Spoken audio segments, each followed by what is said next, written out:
warahmatullahi wabarakatuh. Alhamdulillahirabbil alamin. Assalatu wassalamu ala asrofil anbiya'i wal mursalin wa ala alihi wa sahbihi ajmain. Amma ba'du. Pertama-tama, marilah kita panjatkan rasa puji syukur kita atas kehadiran Allah Subhanahu wa Ta'ala, yang mana telah memberikan kita kesehatan jasmani dan rohaninya. Kedua kalinya, sholawat serta salam tetap tercurah agungkan kepada junjungan kita, yakni Nabi Agung dan Mulia Nabi Muhammad Sallallahu Alaihi Wasallam, yang mana syafaatnya selalu kita rindu-rindukan di dunia wal akhirah. Amin. Baiklah, di sini kami dari kelompok 12 yang beranggotakan saya sendiri, Eka Rahmawakti, sebagai moderator sekaligus pemateri pertama, dan yang kedua, Saudara Zulkifli yang akan menjelaskan materi tentang hiwala, dan yang ketiga ada Saudari Ayu Anggraini yang akan menjelaskan tentang gadai. Untuk lebih jelasnya, teman-teman bisa simak video ini sampai selesai ya. Baik, di sini saya akan menjelaskan tentang materi hutang piutang. Adapun yang pertama yaitu tentang pengertian hutang piutang. Menurut Kamus Bahasa Indonesia, hutang piutang adalah uang yang dipinjamkan dari orang lain, sedangkan piutang adalah uang yang dipinjamkan. Jadi maksudnya, hutang piutang adalah suatu perjanjian pinjam-meminjam antara pihak satu dengan pihak yang lain dengan memberikan suatu barang dan akan mengembalikannya dengan bentuk yang semula. Nah, ulama fikih itu berbeda menafsirkan tentang hutang piutang. Menurut Syafi'iyah, hutang piutang adalah kebolehan mengambil manfaat dari seseorang yang membebaskan apa mungkin untuk dimanfaatkan serta tetap zat barangnya supaya dapat dikembalikan kepada pemiliknya. Kemudian yang menurut Hanabiyah, hutang piutang adalah kebolehan mengambil manfaat suatu zat barang tanpa imbalan dari pinjaman atau yang lainnya. Kemudian menurut Ibnu Rifah, hutang piutang adalah kebolehan mengambil manfaat suatu barang dengan halal serta tetap zatnya supaya dapat dikembalikan. Dan masih banyak lagi menurut pendapat ilmu fikih lainnya. Yang selanjutnya yaitu tentang dasar hukum hutang piutang. Adapun diisyaratkannya dasar hukum hutang piutang yaitu salah satunya terdapat dalam Al-Quran surah Al-Maidah ayat 2. A'udzu billahi minasyaitonir rajim. Bismillahirrahmanirrahim. Wa ta'awanu 'alal birri wan taqwa wa ta'awanu 'alal itsmi wal 'udwan wattaqullaha innallaha syadidul 'iqab. Artinya, dan tolong menolonglah kamu kepada hal kebajikan dan takwa, dan jangan tolong menolong kamu dalam hal kejelekan dan permusuhan. Bertakwalah kepada Allah, sungguh siksa Allah sangatlah berat. Jadi maksudnya, ayat ini menjelaskan kepada kita sebagai manusia dianjurkannya untuk saling tolong-menolong terhadap manusia. Karena apa? Karena kita ini sebagai manusia tidak bisa hidup tanpa bantuan orang lain. Kemudian ada rukun dan syarat hutang piutang. Yang pertama, ada rukun hutang piutang, yaitu ada orang yang berhutang dan yang memberikan hutang. Karena jika kita melakukan suatu transaksi hutang piutang, kita harus melaksanakannya dengan kedua pihak. Kemudian ada barang yang ingin dihutangkan. Yang ketiga, persetujuan antara kedua belah pihak. Yang kedua yaitu syarat hutang piutang. Yang pertama ada berakal sehat. Jika kita melakukan sebuah transaksi hutang piutang dengan orang yang akalnya kurang sehat, maka transaksi tersebut tidak akan sah. Kemudian pemegang barang oleh peminjam. Yang terakhir yaitu barang musta'ar. Maksudnya apa? Barang musta'ar itu dapat diambil manfaatnya. Jika barang musta'ar itu tidak dapat diambil manfaatnya, maka sebuah transaksi itu tidak akan sah. Yang selanjutnya yaitu hukum menunda hutang, sebagaimana yang telah tergambar oleh sabda Nabi Shallallahu Alaihi Wasallam yang berbunyi, telah menceritakan kepada kami Abdullah bin Muhammad berkata, telah menceritakan kepada kami Utsman bin Umar berkata, telah mengabarkan kami Yunus dari Azuri dari Abdullah bin Ka'ab bin Malik dari Ka'ab bahwa dia pernah menarik hutang kepada Ibnu Abu Hadrat di dalam masjid, sehingga suara keduanya meninggi yang akhirnya didengar oleh Rasulullah SAW yang berada di rumah beliau.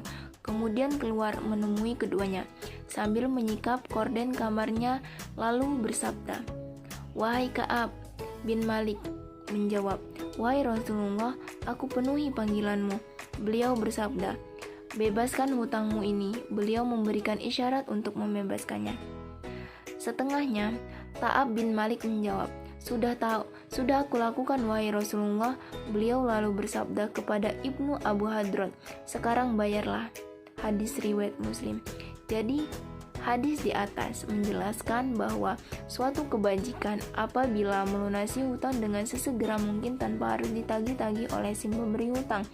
Namun, tidak jarang kita jumpai di tengah masyarakat sekarang kan, banyak sekali yang berhutang mereka enggan membayarnya.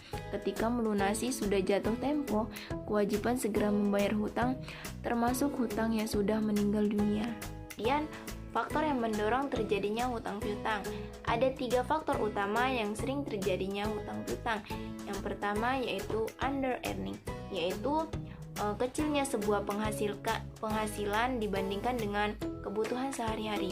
Sering sekali ya kita jumpai di lingkungan, di kehidupan sekeliling kita, bahwa banyak sekali yang penghasilannya sedikit tapi kebutuhannya per hari itu banyak. Jadinya di sanalah mereka itu sering melakukan sebuah hutang piutang. Yang kedua yaitu overspending. Ya, ini adalah gaya hidup seseorang di mana kebutuhan mereka itu terpenuhi cukup, tapi pengeluaran mereka itu tuh cukup besar. Nah, sebenarnya di sini salah kita. Jika kita itu tuh terkadang tidak bisa membedakan antara kebutuhan pokok dan keinginan. Seharusnya jika kebutuhan pokok kita itu sudah terpenuhi, maka pengeluaran itu jika yang tidak penting-penting amat itu tuh bisa kita tahan agar tidak sering terjadinya utang piutang. Kemudian faktor yang ketiga yaitu unexpected. Biasanya faktor ini terjadi karena suatu musibah yang tidak terduga, seperti tertipu atau kecopetan atau kita kecelakaan.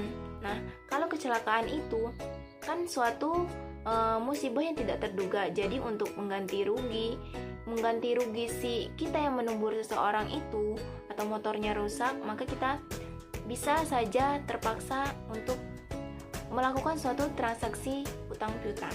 Kemudian yang terakhir yaitu dampak negatif dari hutang piutang. Yang pertama yaitu akan tergoncangnya pikiran karena terganggunya ketenangan dan ketentraman. Yang kedua yaitu akan merusak nama baik keluarga. Karena apa? Karena terganggu dengan tagihan hutang yang terus-menerus. Yang ketiga yaitu hutang yang besar akan merambat ke usaha yang lain dan itu akan menghambat ke usaha yang kita miliki. Kemudian yang keempat yaitu semakin besarnya hutang yang kita miliki, maka bisa saja manusia itu akan melakukan suatu tindakan kriminal seperti mencuri, korupsi, dan lain-lain. Baik, materi selanjutnya tentang hiwalah dan gadai yang akan disampaikan oleh Saudara Fauzi Zulkifli dan Saudari Ayu Anggraini. Kepadanya saya persilakan. Baik, terima kasih moderator yang sudah mengabarkan kepada saya, mengasih kepada saya. Selanjutnya, materi selanjutnya yaitu hiwalah. Jadi pengertian pengalian utang atau hiwalah. Kata hawala itu atau hiwala menurut bahasa artinya mengalihkan yang diambil dari kata tahwi. Sedangkan menurut syara, hiwala ialah memindahkan hak dari tanggungan orang yang mengalihkan kepada orang yang dilimpahkan tanggungannya. Jadi hiwala itu ialah memindahkan utang dari tanggungan seseorang kepada tanggungan orang lain. Singkatnya hiwala itu adalah singkatnya itu hawalah adalah akad pengalihan tanggungan utang dari pihak pertama kepada pihak kedua yang memiliki utang kepada pihak pertama. Jadi semisalnya ada seseorang yang mengutang. Jadi dia itu misalnya saya mengutang kepada si Eka. Habis itu si siapa itu, si Ayu itu punya utang sama saya. Jadi tanggungan utang saya ini kepada pihak yang kedua karena si Ayu ini punya utang kepada saya. Gitu pengertian hiwala. Jadi ada rukun penggalian utang hiwala. Rukun dari akad ini yang harus dipenuhi dalam transaksi adalah berbagai berikut. Yang pertama, muhil. Jadi muhil itu orang yang berutang kepada muktal dan bisa juga sekaligus berpiutang di mukhalalai. Terus yang kedua ada muktal. Orang yang mempunyai piutang di mukhil dan orang yang menerima pengalihan utang. Terus yang ketiga ada mukhalalai, yaitu orang yang berutang kepada mukhil. Terus yang keempat ada utang mukhil. Yang keempat ada utang muhil kepada muktal. Yang kelima ada utang muhal alai kepada mukhil. Dan keenam ada sikot, yaitu ijab kabul, ucapan serah terima penjelasan mengenai transaksi ini. Jadi sekian dari saya kembalikan kepada moderator. Terima kasih. Melanjutkan materi yang ketiga, yaitu tentang gadai. Gadai dalam bahasa Arab yaitu disebutkan. Menurut bahasa yaitu gadai adalah penggadaian, pengukuran atau jaminan. Menurut istilah adalah suatu barang yang dijadikan sebagai penguat kepercayaan dalam utang piutang. Para ulama mendefinisikan suatu barang yang memiliki nilai finansial dalam pandangan syariat yaitu sebagai jaminan utang tersebut atau sebagiannya untuk dibayarkan kepada si penerimanya. Hukum gadai terdapat dalam Al-Quran yaitu surat Al-Baqarah ayat 263 yang artinya, dan jika kamu dalam perjalanan sedangkan kamu tidak mendapatkan seorang penulis, maka hendaklah ada barang jaminan yang dipegang. Tetapi jika sebagian kamu mempercayai sebagian yang lain, hendaknya yang dipercaya itu menunaikan amanahnya atau utangnya, dan hendaklah dia bertakwa kepada Allah Tuhannya, dan janganlah kamu menyembunyikan kesaksian, karena barang siapa yang menyembunyikan kesaksiannya, sungguh hatinya kotor, yaitu berdosa. Allah itu maha mengetahui apa yang kamu kerjakan. Dan terdapat juga di dalam hadis, yaitu Aisyah radhiyallahu anha berkata, Rasulullah SAW pernah membeli makanan dari seorang Yahudi, yaitu dengan tempo, yaitu tempo itu maksudnya adalah kredit. Dan beliau menggadaikan kepadanya baju besi, yaitu hadis riwayat Al-Bukhari.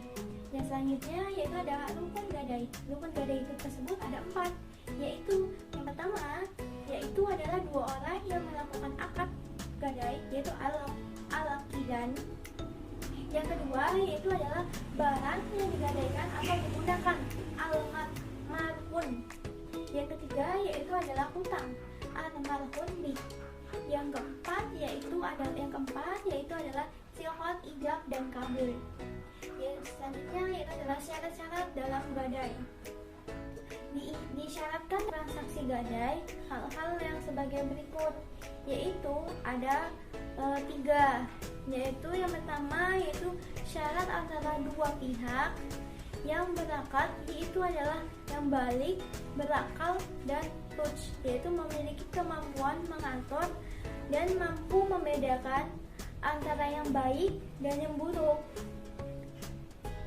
Selanjutnya yaitu yang kedua, yaitu syarat barang gadai itu adalah marhun, yaitu ada 3. Barang gadai itu berupa barang yang berharga yang dapat menutupi hutangnya, baik barang atau nilainya, ketika menggadai tidak mampu melunasinya.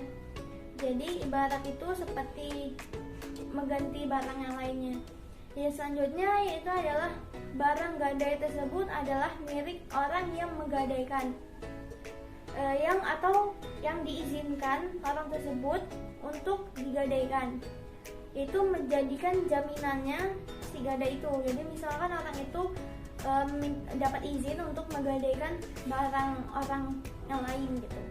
Nah, yang selanjutnya yaitu dengan C, barang gadai tersebut harus diketahui ukuran, jenis, dan sifatnya karena gadai adalah transaksi atas harta sehingga hal ini disyaratkan. Jadi kayak misalkan harus tahu ukurannya segini dan jenisnya segini, dan itu sifat-sifatnya juga harus jelas gitu. Dan selanjutnya yang ketiga yaitu adalah syarat berhubungan dengan hutang, yaitu al-mahun, yaitu adalah hutang yang wajib atau yang akhirnya menjadi wajib. Mungkin cukup materi yang dapat kami sampaikan. Apabila ada kesalahan, kami mohon maaf. Kepada Allah kami mohon ampun. Semoga teman-teman bisa mengambil pelajarannya dari video yang kami buat ini ya. Terima kasih. Wassalamualaikum warahmatullahi wabarakatuh.